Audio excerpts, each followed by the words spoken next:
जिस मिट्टी पर हम जन्मे उस मिट्टी की बात निराली है। जिस मिट्टी पर हम जन्मे उस मिट्टी की बात निराली है। कण कण में प्यार समाया है, सबको देती खुशहाली है। कण कण में प्यार समाया है, सबको देती खुशहाली है। नमस्कार। आदरणीय प्रधानाचार्य महोदय, उप प्रधानाचार्य महोदय, शिक्षकगण व यहाँ उपस्थित प्रिय सहपाठियों, मैं आशिका कलाम सदन की ओर से आज आप सभी को मृदा दिवस की हार्दिक शुभकामनाएं देती हूँ। जैसा कि आप सब जानते हैं कि मृदा दिवस प्रत्येक वर्ष 5 दिसंबर को मनाया जाता है। इस दिवस के मनाने का उद्देश्य मृदा के संरक्षण और उसके महत्व के बारे में जागरूकता बढ़ाना है, क्योंकि मृदा हमारे जीवन के लिए बहुत महत्वपूर्ण है। ये हमें भोजन प्रदान करती है, जल चक्र को नियंत्रित करती है और जैव विविधता बनाए रखती है। लेकिन अब मृदा का स्वास्थ्य खतरे में पड़ गया है, जिसका कारण कहीं न कहीं ये बढ़ता हुआ प्रदूषण ही है। आइए मृदा के संरक्षण के बारे में इन प्रस्तुतियों के माध्यम से जानते हैं। अब आपके सामने 11वीं कक्षा की पारुल मृदा दिवस पर अपने विचार प्रकट करने के लिए आ रही है। मिट्टी दिवस मिट्टी की उपयोगिता को जानने का दिन।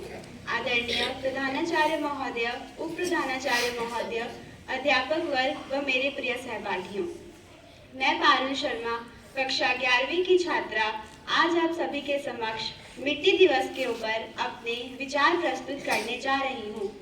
आशा है कि आप इसे ध्यानपूर्वक सुनेंगे। मिट्टी दिवस हर वर्ष 5 दिसंबर को मनाया जाता है। मिट्टी दिवस मनाने का एकमात्र उद्देश्य लोगों को मिट्टी की जागरूकता के बारे में अवगत करवाना है और उन्हें बताना है कि मिट्टी हमारे जीवन में कितनी अधिक महत्वपूर्ण है। मिट्टी एक बहुत ही अधिक महत्वपूर्ण संसाधन है। मिट्टी हमें भोजन प्रदान करती है। मिट्टी पर ही हम तरह तरह के पौधे लगाते हैं और यही पौधों को उर्वरता प्रदान करती है। अगर मिट्टी क्षीण हो जाएगी तो पौधों की वृद्धि भी बहुत अधिक प्रभावित होगी और हमें भोजन नहीं मिल पाएगा, जिससे हमारा जीवन असंभव हो जाएगा। इसलिए मिट्टी को बचाना बहुत ही अधिक महत्वपूर्ण है। मिट्टी एक ऐसी चीज है जो अगर हमारे जीवन में नहीं होगी तो हमारा जीवन नष्ट हो जाएगा। मिट्टी को बचाने के लिए हमें कई सारे कदम उठाने चाहिए। सरकार को भी इस विषय में कुछ करना चाहिए और लोगों को भी अपने स्तर पर मिट्टी के प्रदूषण को रोकने के लिए, मिट्टी की उपजाऊ शक्ति को बचाने के लिए कुछ कदम उठाने चाहिए।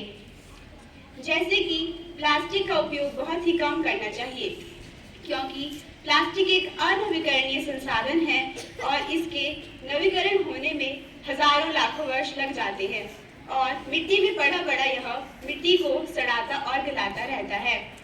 इसकी वजह से मिट्टी बहुत ही अधिक दूषित हो रही है।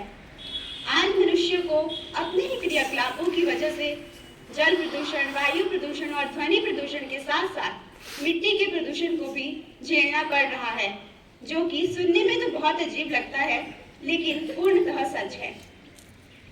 आज मिट्टी का प्रदूषण एक बहुत ही अधिक जटिल समस्या बन गया है, लेकिन मिट्टी के प्रदूषण को अभी भी रोकना असंभव नहीं है और इसे आसानी से रोका जा सकता है। अंत में मैं अपने शब्दों को विराम देते हुए बस इतना ही कहना चाहूंगी कि मिट्टी की उर्वरता को बचाना है, मिट्टी की उर्वरता को बचाना है, इस पृथ्वी का एक उज्जवल भविष्य बनाना है, इस पृथ्वी का एक उज्जवल भविष्य बनाना है। धन्यवाद। जय हिंद, जय भारत।